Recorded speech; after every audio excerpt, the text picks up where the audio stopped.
Madame, mademoiselle, monsieur, chers habitants de la Vendée littorale, au cœur des propositions que nous souhaitons faire voter à l'Assemblée nationale, il y a un objectif essentiel, celui de défendre notre identité vendéenne et française, celui de protéger notre art de vivre, nos traditions et notre patrimoine, pour que la France reste la France. C'est depuis le cœur du bourg de la Chaise-Giraud, où la municipalité a engagé depuis plusieurs années un travail exemplaire de mise en valeur de son identité patrimoniale et architecturale, à l'image de son église Notre-Dame, véritable joyau de l'art roman, que j'ai tenu à vous parler de ce sujet fondamental. Nous avons un patrimoine naturel et bâti remarquable que nous devons protéger et promouvoir. C'est un atout environnemental, économique et social.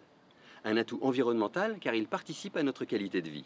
Ainsi, pour défendre nos paysages, il devient urgent de rationaliser et d'encadrer la prolifération déraisonnable de champs d'éoliennes qui balafrent nos paysages et impactent nos activités traditionnelles. Si je suis élu député, je demanderai un moratoire sur tout nouveau champ d'éoliennes en mer qui nuirait à l'activité des marins-pêcheurs.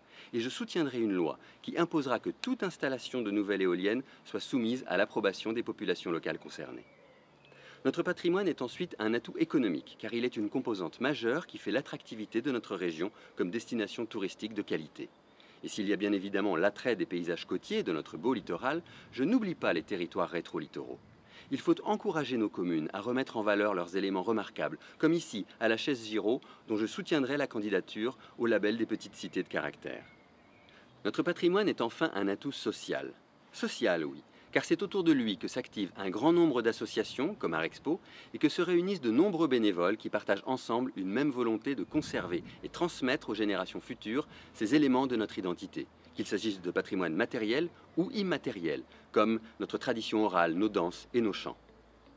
Bénévole au Puy du Fou depuis plus de 25 ans, je sais tous les bienfaits, l'importance et l'intérêt de faire vivre nos traditions et la part essentielle que porte le bénévolat dans cette mission. Aussi, si je suis élu, pour soutenir la pérennité de l'engagement bénévole, je proposerai de prendre en compte la prise de responsabilité au sein d'une association dans le calcul de la durée de cotisation ouvrant droit à la retraite. Vous pouvez compter sur moi.